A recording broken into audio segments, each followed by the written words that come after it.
Friends, मेरा नाम विशेष छतवानी है। मैं एक चार्टर्ड अकाउंटेंट रहा हूं और अभी असिस्टेंट प्रोफेसर हूं गवर्नमेंट कॉलेज में। इन दिनों में हम जूनियर अकाउंटेंट की तैयारी कर रहे हैं। बिजनेस मेथड हमने ले रखा है। आज का टॉपिक है टाइप्स ऑफ बिजनेस ऑर्गेनाइजेशन, कि एक बिजनेस ऑर्गेनाइजेशन के क्या क्या टाइप हो सकते हैं। आपके सिलेबस में 3 टाइप हैं, हम उन पर बात करेंगे।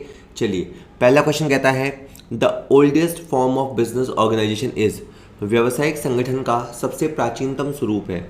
हमें पता है कि हमें बिजनेस करना है। अब बिजनेस करने के लिए आप चाहो तो आप अकेले बिजनेस करो, यानी प्रोप्राइटरशिप। आप चाहो तो 2-3 लोग मिलके करो, पार्टनरशिप, या फिर आप चाहो तो कंपनी फॉर्म कर लो। लेकिन इनका क्वेश्चन ये है कि बिजनेस ऑर्गेनाइजेशन का सबसे पुराना फॉर्म कौन सा है, सबसे प्राचीनतम स्वरूप कौन सा है। तो सोल ट्रेडर। सर, एकाकी व्यापार जन्मों से चला आता रहा है। पार्टनरशिप और कंपनी ये थोड़े से नए कॉन्सेप्ट हैं, हालांकि इनको भी 100-100, 200-200 साल हो गए हैं। लेकिन जो सोल प्रोप्राइटरशिप है, एकल स्वामित्व है, वो तो सबसे प्राचीनतम है ही है। ऑप्शन वैसे थे कोऑपरेटिव अंडरटेकिंग नहीं, partnership, sole proprietorship, joint stock company. Sole proprietorship, एकाकी व्यापार, ये है प्राचीनतम स्वरूप। एक बार लाइन पढ़ लीजिए। कहता है व्यावसायिक संगठन का सबसे प्राचीनतम स्वरूप एकाकी व्यापार है। उसके बाद जैसे जैसे कार्यों में वृद्धि हुई, उसके बाद आपका ये कोऑपरेटिव सोसाइटी सिस्टम भी आया, पार्टनरशिप भी आई, जॉइंट स्टॉक कंपनी है जिसे आसान भाषा में अपन कंपनी बोलते हैं, वो भी आया, लेकिन ये बाद में आया। ठीक है, चलिए, ओल्डेस्ट फॉर्म हो गया है।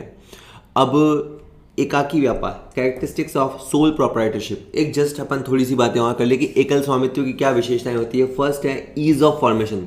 इसे स्थापित करना बहुत आसान है। आपका जिस दिन मन करे उस दिन आप अपना एकल व्यापार शुरू कर सकते हैं, घर से, दुकान से, जहां से आप चाहें आप अपना बिजनेस शुरू कर सकते हैं।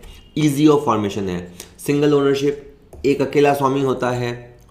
No sharing in profit and loss, बिल्कुल आपको ना लाभ होगा तो सारा आपका, हानि होगी तो सारी आपकी, आपको उसका कोई बंटन बंटवारा नहीं करना पड़ेगा।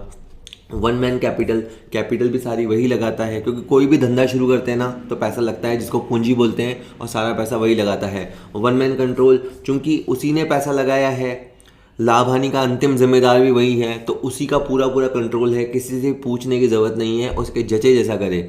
और अनलिमिटेड लाइबिलिटी, लेकिन एक मुसीबत ये है कि आपकी अनलिमिटेड लाइबिलिटी होती है, यानी बिजनेस करने के दौरान कल को कोई भी बात हुई, आपने कोई बोरोइंग करी, या आपका प्रोडक्ट खा के कोई बीमार पड़ गया, या कुछ भी किसी ने आपको स्यू कर दिया, तो आप अनलिमिटेड लायबल होंगे। यहाँ तक कि आपने जैसे व्यापार में मान लो 5 लाख रुपए लगाया था, आपके घर पे तो 50 लाख रुपए पड़े थे, लेकिन आपने धंधे में 5 लाख रुपए लगाया, ठीक है, और बाद में आपके ऊपर मान लीजिए 35 लाख रुपए की लायबिलिटी आ गई, तो आप ये नहीं कह सकते कि मैंने तो धंधे में 5 लाख लगाए थे, बस मैं वहीं तक दूंगा, बाकी पैसे मैं नहीं दूंगा। नहीं, आप असीमित रूप से उत्तरदायी हैं, यानी आपकी निजी संपत्तियों से भी, अनलिमिटेड लायबिलिटी का मतलब होता है आपकी निजी संपत्तियों से भी वसूली की जाएगी। क्या आप junior accountant and TRE exam की तैयारी कर रहे हैं? अगर हाँ, तो हम आपके लिए 3 गिफ्ट लेके आए हैं। हमारा पहला गिफ्ट है YouTube वीडियोस। हम आपको 100 से भी ज़्यादा YouTube वीडियोस प्रोवाइड कराएंगे। इसमें हमने कॉमर्स के सारे सब्जेक्ट्स को कवर किया है, आपको हर चैप्टर की अप्रोच मिलेगी।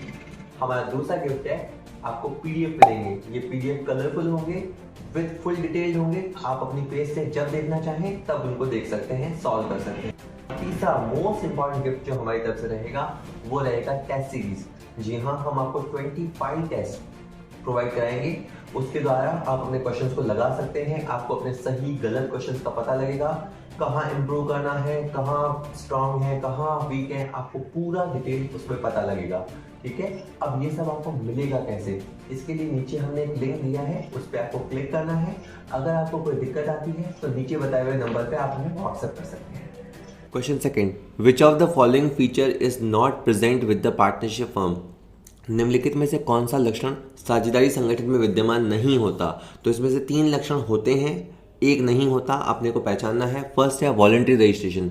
क्या पार्टनरशिप में रजिस्ट्रेशन वॉलंटरी होता है? हाँ, ये बात सच है। पार्टनर्स की इच्छा है कि वो अपना रजिस्ट्रेशन करवाएं, और ना कराना चाहें तो ना कराएं। हालांकि कुछ ऐसी मजबूरियां बन जाती है कि पार्टनरशिप फर्म रजिस्टर्ड करवानी पड़ सकती है, लेकिन वैसे इच्छा है, आप रजिस्ट्रेशन कराओ तो भी इच्छा है, ना कराओ तो भी इच्छा है, तो ये वॉलंटरी है। ये बात आपकी सत्य है, सच है। अनलिमिटेड लाइबिलिटी, ये बात भी सच है कि पार्टनर्स की जो लाइबिलिटी होती है वो अनलिमिटेड होती है, ये बात बिल्कुल सच है।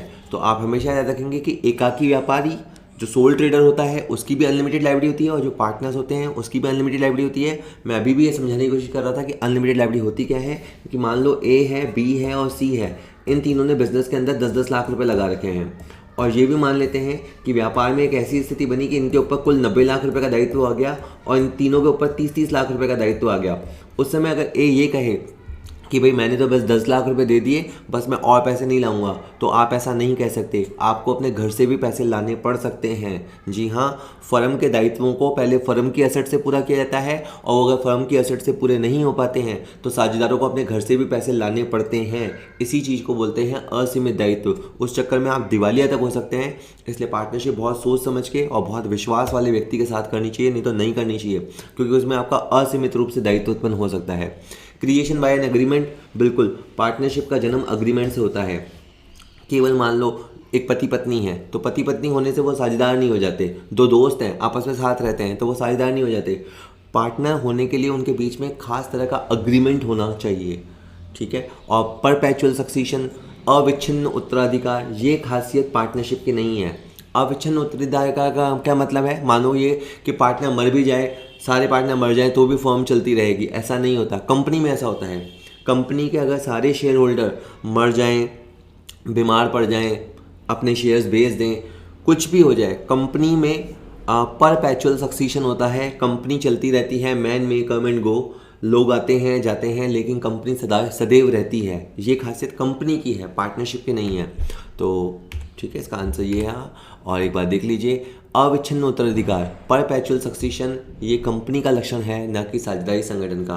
कंपनी के लिए आपको पता है क्या करते हैं कि अगर एक कंपनी की मीटिंग हो रही है और उस मीटिंग हॉल में मान लीजिए बम गिर जाए और सारे अगर शेयर होल्डर मर भी जाएं तो भी कंपनी नहीं मरेगी। उसका रीज़न भी बताता हूँ, क्योंकि जैसे ही अगर मान लीजिए वो मर भी गए तो उनके शेयर ऑटोमेटिक उनके नॉमिनीज़ को ट्रांसफ़र हो जाएंगे, यानी कंपनी तो चलती रहेगी।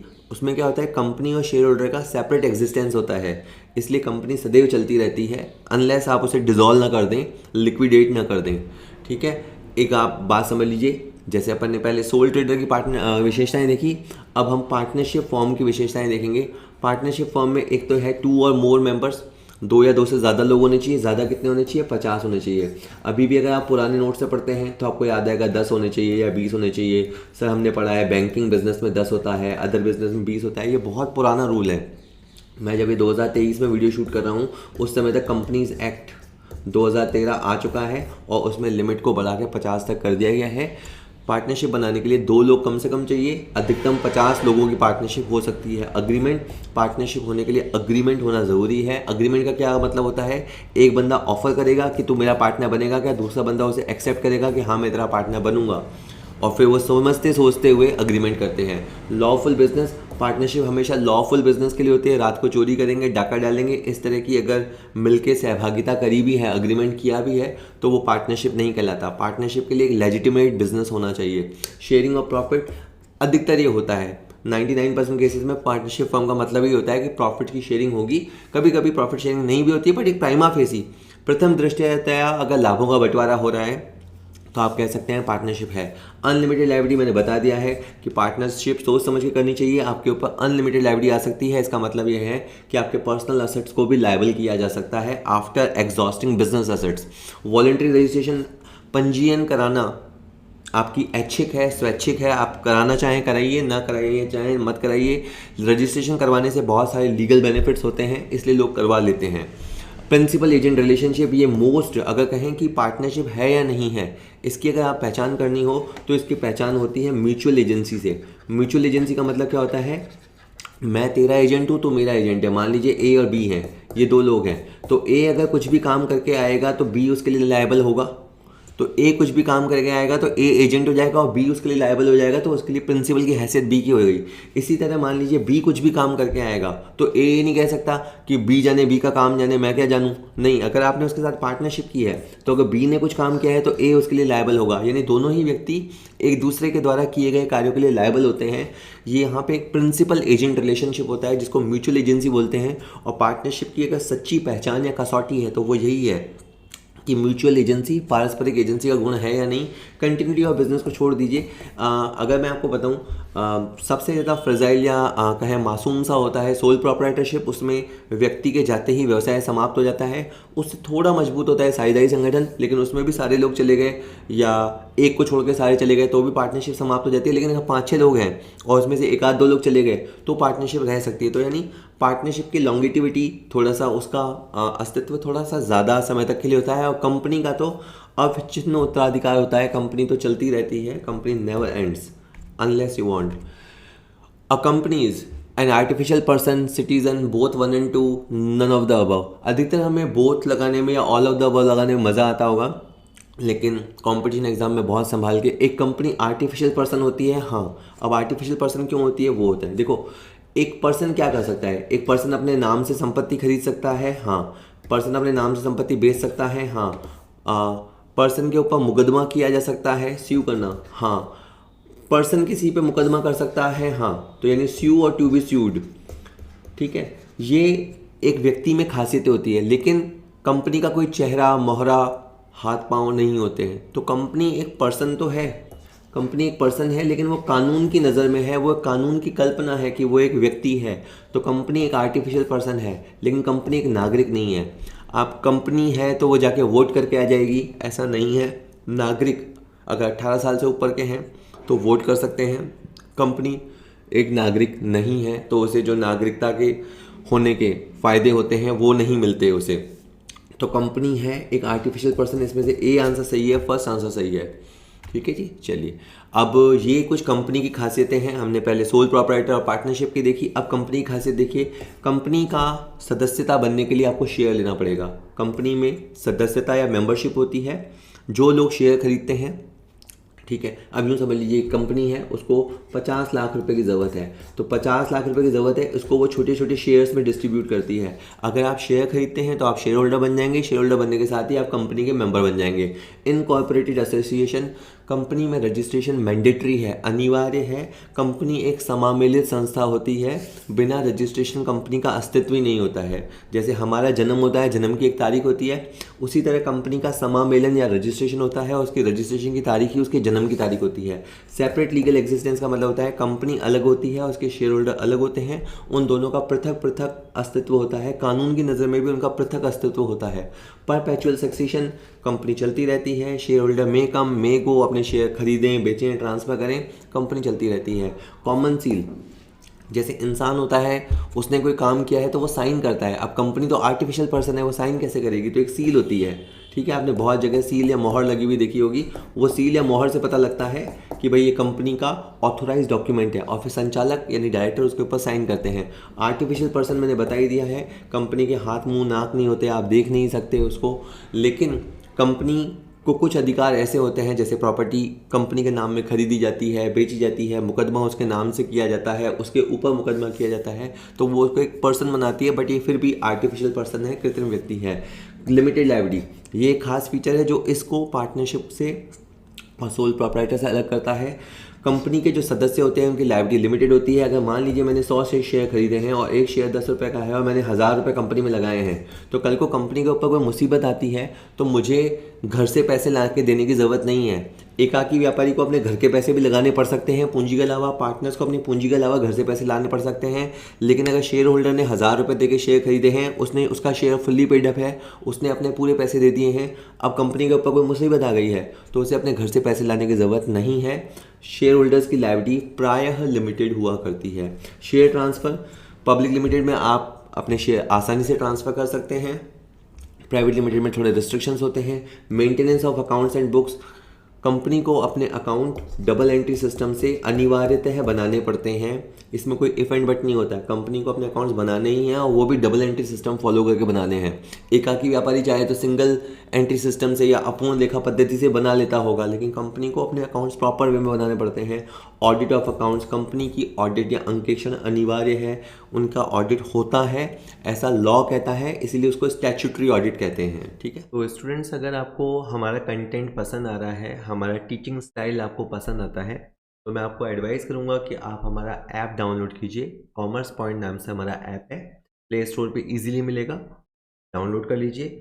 अभी जैसे जूनियर अकाउंटेंट एग्ज़ाम एक्सपेक्टेड है, तो हमने उसके लिए 3 तरह के प्रोडक्ट तैयार किए हैं और मैं आपको उसके बारे में बताना चाहता हूँ। जस्ट देखिएगा। अगर आप एक बहुत सिंपल छोटे से कोर्स से स्टार्ट करना चाहें और क्या वैल्यू मिलेगी वो देखना चाहें, तो एक हमारा 99 रुपये का कोर्स है। उसमें हमने सब्जेक्ट वाइज क्वेश्चन बैंक दिए हैं। फॉर एग्जांपल, अगर आप अकाउंट्स का क्वेश्चन बैंक देखना चाहते हैं, आपका अकाउंट्स तैयार हो गया है, तो क्वेश्चन बैंक हम आपको मात्र 99 रुपये में प्रोवाइड कराएंगे। उसके अंदर आपको 1500 क्वेश्चन मिलेंगे, 1500 से इनफैक्ट ज़्यादा ही होंगे, और वो क्वेश्चन हिंदी और इंग्लिश में होंगे और चैप्टर वाइज होंगे। ठीक है, बहुत ही अच्छे अच्छे क्वेश्चंस का सिलेक्शन किया गया है। इसी तरह अगर आपको मान लीजिए आपका लगता है कि मेरा अकाउंट ऑडिट तैयार हो गया है, तो आप ऑडिट के इतने ही क्वेश्चन मात्र 99 रुपये में इस तरह किसी भी सब्जेक्ट के, जो कॉमर्स रिलेटेड 6 सब्जेक्ट हैं, उन किसी भी सब्जेक्ट के आप पेपर हमसे बाय कर सकते हैं, मात्र 99 रुपये में अवेलेबल है। वेल, ये तो हो गई क्वेश्चन बैंक की बात। अगर मान लीजिए आपके पूरे सब्जेक्ट्स की, सारे सब्जेक्ट्स की तैयारी हो चुकी है, तो आप हमारा 249 वाला प्रोडक्ट देख सकते हैं। एक्चुअली इसके अंदर सैम्पल पेपर्स हैं। जैसे हमें पता है कि हमारे पास 25 क्वेश्चन आते हैं हर सेक्शन से, अकाउंट्स 25, ऑडिट 25, RSR 25, तरह से 6 सब्जेक्ट हैं, तो टोटल 150 क्वेश्चन है। तो 150 क्वेश्चन जब होते हैं तो एक सैम्पल पेपर पूरा होता है। तो हमने ऐसे 50 सैम्पल पेपर प्रोवाइड कराए हैं। अगर आप बहुत ही सीरियस तैयारी कर रहे हैं और अपने चांस नहीं गंवाना चाहते और जॉब लेना चाहते हैं, तो बिल्कुल एडवाइस करूंगा कि आप ये 50 सैम्पल पेपर्स परचेज़ कीजिए और मात्र 249 रुपये में अवेलेबल है। यानी अगर एक सैम्पल पेपर मात्र 5 रुपये हो गया, अगर आप हिसाब लगाएं तो, और 5 रुपये में 150 क्वेश्चन हो गए अबाउट दैट, और बहुत ही अच्छे सेलेक्टेड क्वेश्चंस आपको मिलेंगे तैयारी के लिए। वेल, ये भी आपका सैम्पल पेपर रहा। इसके बाद अगर बाय द वे आप अकाउंट्स के नहीं हैं या आपको अकाउंट्स की बहुत अच्छी तैयारी करनी है, तो हमारा अकाउंट्स का वीडियो लेक्चर्स का पूरा कोर्स तैयार है और मात्र 499 रुपये में अवेलेबल है। इसके तहत अगर आप ये 499 का कोर्स लेते हैं, तो हमने आपको सैम्पल पेपर्स फ्रीली प्रोवाइड कराए हैं। जो सैम्पल पेपर्स 249 की वर्थ के थे, वो भी हमने फ्रीली प्रोवाइड कराए हैं। तो जस्ट अगर नेट देखा जाए तो नेट ये कोर्स आपका 200 का ही हो गया, ऑलमोस्ट 200 या 250 का हो गया, इनफैक्ट 250 रुपये का हो गया। तो जस्ट मैं ये चाहता हूँ कि आप अकाउंट्स पढ़ें और अच्छे से पढ़ें, और इसके अंदर 150 से ज़्यादा वीडियो लेक्चर्स हैं। एक एक चैप्टर को 10-10, 12-12 वीडियो लेक्चर्स में इन डेप्थ स्टडी कराया गया है। अगर आप इनको देखने के बाद अकाउंट्स के पेपर लगाते हैं, अकाउंट्स के वीडियोस हमारे तैयार हैं इस महीने, और आने वाले महीनों में और वीडियोस तैयार होते चले जाएंगे। लगता है जब आप ये वीडियो देख रहे हो तो सारे कोर्स आपको पूरे अवेलेबल मिले, जस्ट आप जा सकते हैं। और ये सब हमारे कॉमर्स पॉइंट ऐप पे मिलेगा। फायदे में आपको कोई दिक्कत आती है तो घर पे आप हमें। Liability under sole proprietorship is एकल स्वामित्व के अंतर्गत दायित्व होता है। Personal and limited, personal and unlimited, joint and limited, joint and unlimited. देखिए, पहले मैं आपको बताऊँ, सी और डी ऑप्शन तो दोनों ही कैंसिल हो गए। कि ऐसा सर क्यों हो गए? क्योंकि देखो, जॉइंट लायबिलिटी तो वहाँ आएगी ना जहाँ एक से ज़्यादा लोग होंगे, जहाँ पार्टनरशिप होगी या को वेंचर होगा, वहाँ आएगी। यहाँ पे तो क्या चल रहा है? Sole proprietorship. एक ही व्यक्ति है, वही सर्वे सर्वा है, वही होल सोल है, सब कुछ वही है, वही इकलौता है। तो एक तो उसकी लायबिलिटी आएगी पर्सनल, और दूसरी उसकी लायबिलिटी का नेचर होगा अनलिमिटेड। यानी अनलिमिटेड का फिर मतलब बता दूँ, धंधे में 5 लाख रुपए लगाए तो वो ये नहीं कह सकता बस मैंने जो दे दिए सो दे दिए, बाद में कुछ हुआ तो मैं और घर से नहीं लाऊंगा। उसे घर से पैसे लगाने पड़ सकते हैं। अगर व्यवसाय के ऊपर दायित्व आ गया तो उसको निपटाने के लिए व्यवसाय की संपत्तियों के एग्जॉस्ट होने के बाद उसे घर से पैसे लाना पड़ेगा, और ये उसकी पर्सनल जिम्मेदारी होगी। तो उसकी जो लायबिलिटी का नेचर हुआ वो हुआ पर्सनल एंड अनलिमिटेड। अब एक बार आप देख लीजिए कि सोल प्रॉपर्टीशिप के एडवांटेज क्या होते हैं और डिसएडवांटेज क्या होते हैं। देखिए, फ़ायदे क्या हैं। अगर आप एकल व्यापार की तरफ जाते हैं तो easy to form and dissolve. आपका जब मर्जी व्यापार शुरू कीजिए, जब मर्जी व्यापार ख़त्म कीजिए। आप अकेले ही तो हैं, अभी मन में आ गया शुरू कर दीजिए, जिस दिन मन भर जाए बंद कर दीजिए। डायरेक्ट इंसेंटिव जो भी होगा, जितना भी होगा, उसका सीधा लाभ आपको होगा। पार्टनरशिप में लाभों की शेयरिंग होती है, कंपनी में लाभों की शेयरिंग होती है। यहाँ जो भी कमाएंगे, जो भी आप करेंगे, वो खुद के लिए करेंगे। सोल प्रॉफिट रिसीवर, सारा का सारा लाभ आपका होगा, सारी हानि आपकी होगी। पूरा बिजनेस आपके कंट्रोल में रहेगा। आपको किसी से राय मशवरा मीटिंग करने की ज़रूरत नहीं है। एक्सपर्ट की मदद ले सकते हैं, एंड डिसीजन आपका ही रहेगा। आपको किसी को भी खुश करने की, समझाने की, संतुष्ट करने की ज़रूरत नहीं है। टैक्स एडवांटेज, ठीक है, इसमें आप मत जाइए। सोर्स ऑफ एम्प्लॉयमेंट, एक तरह से ये काम धंधा पाने का एक तरीका भी है। जैसे इंसान नौकरी करके पैसा कमाता है, आप खुद का व्यापार खोल के भी पैसा कमा सकते हैं। प्राइवेसी, बिल्कुल सीक्रेसी रहती है। अगर गोपनीयता का अल्टीमेट या एक वर्ड होता है कॉन्फिडेंशियलिटी, ठीक है। अगर प्राइवेसी कहें, सीक्रेसी कहें, तो मोस्ट इसमें रहती है, क्योंकि एक व्यक्ति के दिमाग में क्या चल रहा है किसी को पता नहीं चल सकता। पार्टनरशिप में तो आपको आपके आइडियाज़ या आपको अपनी रणनीति शेयर करनी पड़ेगी, अपना सीक्रेट शेयर करना पड़ेगा। डायरेक्ट रिलेशनशिप विद कस्टमर्स, वो तो ठीक है, कोई खास बात नहीं है। डिसएडवांटेज क्या है? डिसएडवांटेज ये है कि एक तो बिजनेस कंटिन्यूटी में प्रॉब्लम आती है। अगर वो व्यक्ति है जो एकाकी व्यापारी है, वो मर गया, तो वो मान लीजिए असक्षम हो गया, उसको कुछ हो गया, फिजिकली हैंडीकैप हो गया, तो व्यापार की कंटिन्यूटी डिस्टर्ब होती है। तो ये काफ़ी फ्रजाइल होता है। लिमिटेड मैनेजमेंट एबिलिटी, देखिए कंपनी में तो क्या होता है, बोर्ड ऑफ डायरेक्टर होते हैं, कम से कम 3 लोग होते हैं, 5 लोग, 10 लोग होते हैं, तो वो डिसीजन बहुत सोच समझ के लेते हैं, ठीक है। यहाँ पे तो एक व्यक्ति डिसीजन लेगा तो उसकी मैनेजरियल कैपेसिटी एक हद तक होती है। मैं नहीं कहता कम होती होगी, बट एक हद तक होती है। जहाँ 3 लोग, 5 लोग, 10 लोग दिमाग लगाएंगे तो ऑब्वियस सी बात है कि उनकी ब्रेन स्टॉर्मिंग ज़्यादा बेहतर होती होगी। लिमिटेड कैपिटल, ऑब्वियस सी बात है, ये भी डिसएडवांटेज है कि एक व्यक्ति लगा के कितने पैसे लगा देगा, 1 करोड़, 2 करोड़, 10 करोड़, 100 करोड़, इतने ही लगा पाएगा ना। कंपनियों में तो अरबों रुपए भी लगाए जा सकते हैं। अनलिमिटेड लाइबिलिटी, लेकिन कैपिटल लिमिटेड होती है, लेकिन कभी कांड हो गया तो अनलिमिटेड लाइबिलिटी आ सकती है। Not suitable for large scale operation, अगर आप बहुत बड़े लेवल पे बिजनेस करना चाह रहे हैं तो एकाकी व्यापारी, एकल स्वामित्व तो नहीं चलेगा, मज़ा नहीं आएगा आपको, ठीक है। चलिए, इसके बाद अगला क्वेश्चन कहता है who said this, business is an organ of society, ठीक है। व्यापार आप सोसाइटी में रह के या समाज में रह के करते हैं, तो व्यवसाय समाज का एक अंग है। ये कथन किसका है? तो चिढ़ाने वाला क्वेश्चन है, क्योंकि ऐसे क्वेश्चन अपन देख के नहीं जाते, बट आ सकता है, इसीलिए बस डाला है कि आ सकता है। बी प्रिपेयर फॉर दिस, कि हर चैप्टर की कम से कम एक परिभाषा तो देख लेनी चाहिए। जो चैप्टर का नाम है उसकी एक परिभाषा तो देख लेनी चाहिए, उससे मीनिंग भी आ जाता है और क्या पता वही आ जाए। ये बात F.W. टेलर ने कही थी, हेनरी फेयोल ने कही थी, मैरी पार्कर ने की थी, या पीटर F. ड्रकर ने कही थी। ये सारे के सारे मैनेजमेंट के बड़े बड़े गुरु रहे हैं। ये बात F.W. टेलर ने कही थी कि व्यवसाय जो है वो समाज का अंग है। सॉरी, ये बात पीटर F. ड्रकर ने कही है, मैं जल्दीबाजी में गलत हो गया, ठीक है। मैं सही भी नहीं करूँगा, चलने दो ऐसे। Peter F. ड्रकर है। Maximum number of partners in a valid partnership में भी, कहता है एक वैध साझेदारी में साझेदारों की अधिकतम संख्या, तो पार्टनर्स की मैक्सिमम संख्या 50 तक हो सकती है, ठीक है, 50 तक हो सकती है। और मज़ेदार बात यह है कि ये बात कंपनीज एक्ट 2013 में लिखी हुई है, यानी पार्टनर्स की संख्या कितनी होगी अधिकतम, ये पार्टनरशिप एक्ट में नहीं है, ये बात कंपनीज एक्ट में लिखी हुई है, और वहाँ उस संख्या को 50 लिमिटेड किया गया है और बाद में 100 तक बढ़ाया जा सकता है। गिवन ऑप्शन में 50 है, मैं इसका नियम आपको बताता हूँ, आप क्लियर समझ पाएंगे। कुछ इस बहाने और भी याद कर लीजिए, है ना। आप क्या कीजिए, अब ना 2 मिनट के लिए आंखें बंद कर लीजिए। आंखें बंद इन द सेंस, जब आप इसको करें तो लेफ्ट और राइट हिस्से में 2 दे रखें, तो आप एक हिस्सा छुपा लेना। प्राइवेट कंपनी में कम से कम कितने होने चाहिए? तो प्राइवेट कंपनी में कम से कम होने चाहिए 2। प्राइवेट कंपनी में 2 और 200 है कि मिनिमम संख्या कितनी होगी प्राइवेट कंपनी को बनाने के लिए, 2 लोगों की, और मैक्सिमम कितने सदस्य हो सकते हैं? 200। कोऑपरेटिव सोसाइटी को बनाने के लिए कम से कम 10 लोग लगेंगे, मैक्सिमम की कोई सीमा नहीं है। अगर आप बात करें पब्लिक कंपनी की, पब्लिक कंपनी में बनाने के लिए कम से कम 7 चाहिए, अधिकतम की कोई सीमा नहीं है। इसी तरह से सोल ट्रेडर में एक ही व्यक्ति होता है, वही बनाता है। और अगर पार्टनरशिप की बात करें तो बनाने के लिए कम से कम 2 चाहिए और मैक्सिमम 50 हो सकते हैं। तो ये अगर एक स्लाइड अगर आप अच्छे से याद कर लेते हैं, आप इसका स्क्रीनशॉट ले लें, या नीचे हम डिस्क्रिप्शन के अंदर PDF दे देंगे, आप PDF डाउनलोड कर लीजिएगा।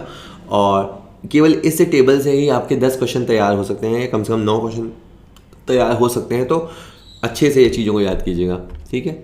इसके बाद है minimum number of members required to in a private company, तो ये तो अभी हमने देखा था। अब बात कर रहा है प्राइवेट कंपनी को फॉर्म करने के लिए कम से कम 2 लोग चाहिए, ठीक है। तो इसका आंसर सिंपली ए हो जाएगा, इसमें तो कोई इफ एंड बट है ही नहीं। तो स्टूडेंट्स, आप लोगों की डिमांड पे बुक फाइनली पब्लिश कर दी गई है। जैसे सबको पता है, फिर भी बताता हूँ मैं। वैसे मैंने 50 सैम्पल पेपर्स ऑफर किए थे और वो आपके पास ऐप के अंदर अवेलेबल थे, यानी सॉफ्ट कॉपी के तौर पे थे, आप आराम से उनको देख सकते थे। PDF में काफ़ी कलरफुल से थे, बट बहुत लोगों को पसंद आने के बाद भी कई लोगों का ये कहना था कि सर हमें एग्ज़ाम टाइम के लिए भी और हमें बुक से सूट नहीं होता है, तो आप बुक निकालिए।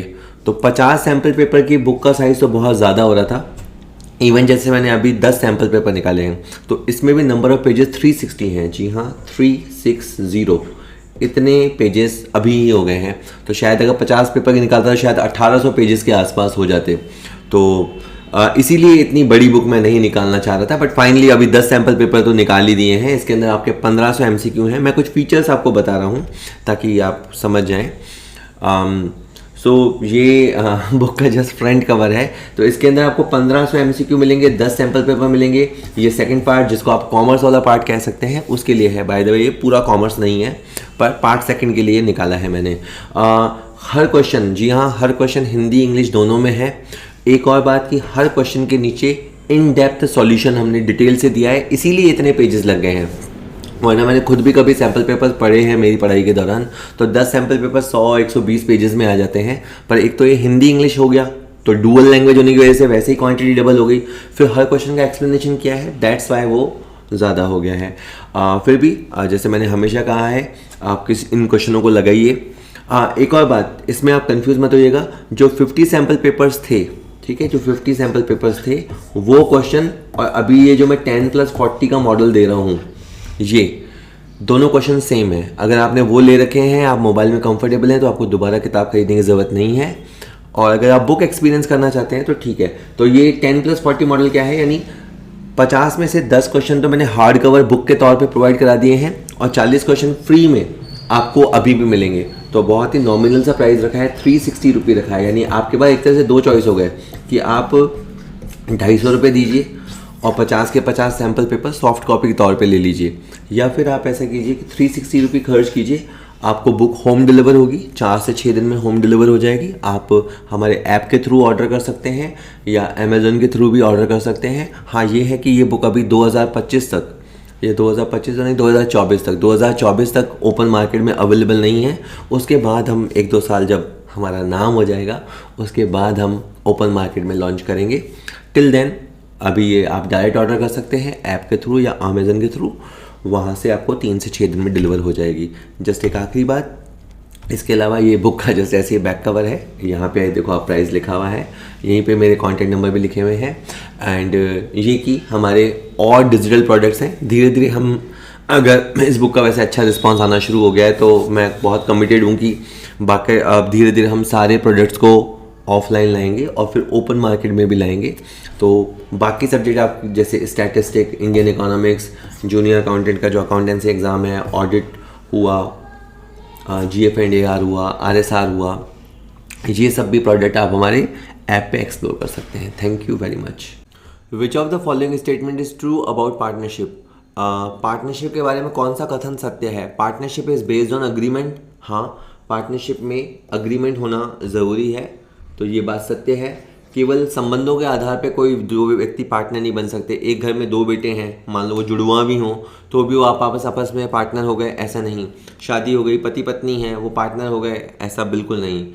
एक घर में व्यक्ति है और उसका नौकर है, पार्टनर हो गए, नहीं। पार्टनरशिप एक अलग ही चीज़ है। पार्टनरशिप में एक व्यक्ति जाएगा, दूसरे को ऑफर करेगा कि भाई तू मेरा पार्टनर बनेगा क्या, अपन लाभ बांटेंगे, धंधा करेंगे, ऐसा होगा। और दूसरा व्यक्ति उसको स्वीकार करेगा। आपको लॉ पढ़ा होगा आपने, ऑफर और एक्सेप्टेंस। एक प्रस्ताव होता है और एक स्वीकृति होती है, तो ठहराव का जन्म होता है, एक अग्रीमेंट का जन्म होता है। पार्टनरशिप के लिए अग्रीमेंट जरूरी है, अनिवार्य है। अग्रीमेंट अलग शब्द है, रजिस्ट्रेशन अलग शब्द है। अगला वर्ड है registration of partnership firm is optional, कि है ना, पार्टनरशिप का फर्म का रजिस्ट्रेशन करवाना आपकी इच्छा की बात है, ये बात भी सत्य है। ठीक है, तो इसको ना आप अच्छे से सुना कीजिए, सुनते भी होंगे अच्छे से। कई बार इसको बस वो घुमा देगा तो ये सारे कथन फॉल्स हो जाएंगे। इसी तरह है, there is a mutual agency relation among partnership. Partnership की सबसे मेन खासियत या सुपर डुपर विशेषता ही यही होती है कि उसमें म्यूचुअल एजेंसी पाई जाती है, पारस्परिक एजेंसी पाई जाती है। मैं तेरा एजेंट, तू मेरा एजेंट। यस, मैं जो काम करूँगा आप लायबल होंगे, आप जो काम करके आएंगे मैं लायबल हूँगा। तो एक principal agent relationship, mutual agency पाई जाती है। That is true about the, ये ऑल द अबाउट, ये तीनों ही कथन सत्य हैं। ठीक है, चलिए नेक्स्ट क्वेश्चन देखते हैं। Partner who becomes a partner in the firm by agreement invests capital but never takes active part in the conduct of business of the firm is called। एक साझेदार जो फर्म में साझेदार बनता है, बाकायदा अग्रीमेंट करके फर्म में साझेदार बनता है, पूंजी लगाता है, किंतु व्यापार संचालन में सक्रिय रूप से भाग नहीं लेता। तो आप खासियतें समझिए, पार्टनर है, अग्रीमेंट किया है, बाकायदा पैसा भी लगाया है, लेकिन एक्टिवली पार्टिसिपेट नहीं करता, तो वो कहलाता है स्लीपिंग पार्टनर। हिंदी में उसको बोलते हैं निष्क्रिय साझेदार या सुषुप्त साझेदार। वो सोता रहता है, ऐसा नहीं है सोता रहता नहीं है, मतलब फॉर्म में आता नहीं है, बस उसने पैसे लगा दिए, ठीक है, उसने कहा धंधा तुम करो, तुम संभालो, क्योंकि व्यापार किसी भी एक बंदे की तरफ से हेल्प से भी चलाया जा सकता है, तो वाली बात है। तो ठीक है, जस्ट हमने बात कर ली है। तो नाम मात्र साझेदार, अभी साझेदारों के टाइप अगली स्लाइड में आएंगे, तो मैं इसका सीधा आंसर लगाता हूँ, फिर अगली स्लाइड में मैं आपको खासियतें बताता हूँ। तो ये निष्क्रिय साझेदार की विशेषता है जो केवल पैसा लगाता है, इसको डॉर्मेंट या स्लीपिंग पार्टनर कहते हैं। ओके, तो अब ये देखिए टाइप ऑफ पार्टनर। पार्टनर्स में एक पार्टनर जो सबसे मेन टाइप होता है वो होता है एक्टिव पार्टनर या रियल पार्टनर। वो फर्म में पैसा भी लगाएगा, फर्म के काम धंधों को करेगा, डे टू डे आएगा, बिजनेस ऑपरेशन करेगा, दुनिया जिसे जानती है। दूसरा होता है स्लीपिंग पार्टनर। स्लीपिंग पार्टनर वो होता है पैसे लगाता है, भैया काम तुम देखो, मेरे पास टाइम नहीं है, मैं पैसे लगा दूंगा, धंधा तुम देखो, तो वो एक्टिवली पार्टिसिपेट नहीं करता है। नॉमिनल पार्टनर ये होता है कि वो कहता है भैया मैं पैसे नहीं दूंगा, मैं दुकान में आऊँगा भी नहीं, बस मैं मेरा नाम आप लोगों को दूंगा। ये बंदा एक हाईली रेप्यूटेड बंदा होता है, वो कहता है तुम मेरा नाम यूज़ कर सकते हो, कोई कहीं पे अपना विजिटिंग कार्ड बनाओ, पार्टनर्स के नाम लिखो, तो मेरा नाम भी लिख देना, पर मैं कोई पैसा नहीं लगाऊंगा। यहाँ तक कि वो अधिकतर प्रॉफिट में हिस्सा भी नहीं लेता, हालांकि कुछ ना कुछ तो उसका मोटिव रहता होगा, क्योंकि अपना नाम दिया है, रेपुटेशन दिया है, दुनिया उसे जानती है, और वो थर्ड पार्टी की तरफ लायबल भी होता है, तो कुछ ना कुछ तो उसे मिलता होगा, लेकिन जनरली वो पैसे नहीं लगाता, एक्टिवली पार्टिसिपेट नहीं करता। सीक्रेट पार्टनर का मतलब ये होता है कि वो पार्टनर है लेकिन उसे दुनिया की नज़र से छुपा रखा है। वो हो सकता है डे टू डिसीजन में भी पार्टिसिपेट करता हो, लेकिन दुनिया को उसके बारे में पता नहीं होता, वो सीक्रेट पार्टनर होता है। पार्टनर इन प्रॉफिट ओनली, नाम से पता लग रहा है कि वो केवल लाभ का हिस्सेदार होगा, लाभ में हिस्सा लेगा, लॉस के समय वो भाग जाएगा। पार्टनर बाय एस्टोपल और पार्टनर बाय होल्डिंग आउट, ये दो एक खास तरह के होते हैं। उसमें कोई व्यक्ति पार्टनर नहीं होता है, लेकिन वो अपनी हरकतों से ऐसा जाहिर करता है मानो वो पार्टनर है। जैसे मान लीजिए ए और बी हैं, ठीक है, ए और बी हैं, और या मान लीजिए कि ए बी के साथ कोई बात कर रहा है, और उस समय वो सी को बोलता है कि मिलिए मिस्टर सी से, सी मेरे पार्टनर हैं। सी पार्टनर है नहीं, लेकिन बी के सामने उसे पार्टनर के तौर पे प्रेजेंट किया जाता है, और वो डिनाई नहीं करता। जब सी को उसके सामने कहा जा रहा है कि ये ए का पार्टनर है, लेकिन सी उस समय चुप है, और बी इस बात पे विश्वास कर लेता है कि लगता है सी इनका पार्टनर है। बाद में हो सकता है कि बी कुछ लोन ए को दे दे, तो उस लोन की वसूली के लिए वो सी को भी उत्तरदायी ठहराया जा सकता है। उस समय सी अगर बोलेगा ना मैं तो पार्टनर था ही नहीं, तो भाई तो उस दिन क्यों नहीं बोला, तो उसे स्टॉप कर दिया जाता है। Stop, partner by estoppel. अब आप मना नहीं कर सकते, उस दिन आपने अपने आचरण से, अपने प्रदर्शन से ऐसा जाहिर किया था कि आप पार्टनर हो, तो अब उस थर्ड पार्टी के प्रति जिसने आपके ऊपर विश्वास करते हुए काम किया है, उसके प्रति आप लायबल हो जाएंगे। माइनर पार्टनर वो होता है जिसने 18 साल की एज हासिल नहीं की हो, तो माइनर केवल प्रॉफिट में साझेदार होता है, लॉस में वो साझेदार नहीं होता है, और वो उसकी असेट्स, पर्सनली असेट्स उसके लायबल नहीं होते हैं। तो ये कुछ पार्टनर्स के कुछ टाइप हैं। एक ये आप स्क्रीनशॉट तो ज़रूर ले लीजिए। इसमें आप अगेन मैं आपको कहूँगा आपको आंखें बंद करके काम करना चाहिए। जैसे एक्टिव पार्टनर है, अब आप खुद से क्वेश्चन पूछिए, ये मेन हिस्सा बीच बीच आप छुपा लीजिए। जैसे एक्टिव पार्टनर है, क्या वो कैपिटल लगाता है, तो आपके दिमाग में आना चाहिए यस। क्या वो मैनेजमेंट में पार्टिसिपेट करता है, यस। क्या वो प्रॉफिट लॉस में हिस्सा बांटता है, यस। उसकी लाइबिलिटी का नेचर क्या होता है, अनलिमिटेड। ऐसे आप सबको याद कीजिए, तो आपके 1 2 3 4 5 6 6 × 4 24 क्वेश्चन तैयार हो जाएंगे। यानी अगर एक एग्जामिनर के तरह पेपर बनाऊं, तो इसमें से उठा के किसी में से भी बना सकता हूं, तो 24 क्वेश्चन इससे बन सकते हैं। इसी तरह जैसे स्लीपिंग पार्टनर होता है, उससे के लिए खुद से क्वेश्चन पूछिए कि स्लीपिंग पार्टनर क्या पैसा लगाता है, आंसर आएगा यस। स्लीपिंग पार्टनर क्या मैनेजमेंट पार्टिसिपेट करता है, आंसर आएगा नो। स्लीपिंग पार्टनर क्या थर्ड पार्टी की तरफ क्या प्रॉफिट लॉस में हिस्सा लेता है, यस। स्लीपिंग पार्टनर कि थर्ड पार्टनर की तरफ लाइबिलिटी कैसी होती है, अनलिमिटेड। तो इसको आपको बोलना पड़ेगा, थोड़ा समय लगेगा, इनका कोई 24 MCQ भी तो तैयार हो जाएंगे। सीक्रेट पार्टनर क्या करता है, सीक्रेट पार्टनर पूंजी लगाता है, हाँ। क्या वो मैनेजमेंट में पार्टिसिपेट करता है, हाँ, लेकिन छुप छुप के। क्या वो प्रॉफिट लॉस में हिस्सा लेगा, यस। क्या उसकी लाइबिलिटी होगी, अनलिमिटेड लाइबिलिटी होगी, वो थर्ड पार्टी की तरफ अनलिमिटेड लाइबिलिटी होगा। नॉमिनल पार्टनर क्या होता है, वो पूंजी नहीं लगाता, वो बिजनेस में पार्टिसिपेट नहीं करता, जनरली वो प्रॉफिट लॉस में हिस्सा भी नहीं लेता, ठीक है, जनरली मोटे तौर पे हिस्सा नहीं लेता, ऐसा कहा जाता है। और वो उसकी लाइबिलिटी अनलिमिटेड होगी, बल्कि उसका तो नाम सबको ही पता है, उसका नाम तो हमने सबसे ज़्यादा उछाल के यूज़ किया है। पार्टनर बाय एस्टोपल, ये जो आचरण द्वारा या प्रदर्शन द्वारा या गत्या अवरोध द्वारा साझेदार बन जाते हैं, ये तो मतलब एक खास मौके के लिए होते हैं। ये कोई कैपिटल नहीं लगाते, मैनेजमेंट में पार्टिसिपेट नहीं करते, प्रॉफिट लॉस में शेयर नहीं करते, लेकिन जिस पार्टी के सामने इन्होंने पार्टनर होने की एक्टिंग की है या पार्टनर हूँ मैं ऐसा उसको विश्वास करने दिया है, उसके प्रति इनकी लायबिलिटी अनलिमिटेड होती है। पार्टनर बाय होल्डिंग आउट भी यही है ना। इन दोनों में थोड़ा थोड़ा माइनर फ़र्क है। एक में ये एक्टिवली पार्टिसिपेट करते हैं, एक में ये पैसिवली खुद को पार्टनर शो हो जाने देते हैं। इतनी सी बात है, ठीक है। और अब इसके बाद आज का आखिरी क्वेश्चन आ रहा है, maximum number of partners is mentioned in, partners की अधिकतम संख्या का वर्णन कहाँ किया गया है? सोसाइटी रजिस्ट्रेशन एक्ट में नहीं, इंडियन पार्टनरशिप एक्ट में आपको हाँ लग सकता है, लेकिन इसका आंसर नहीं है। पार्टनर की अधिकतम संख्या का जिक्र खुद पार्टनरशिप एक्ट में भी नहीं किया गया है, ये जिक्र किया गया है कंपनीज एक्ट में। कंपनीज एक्ट में ताज्जुब है पर सही है।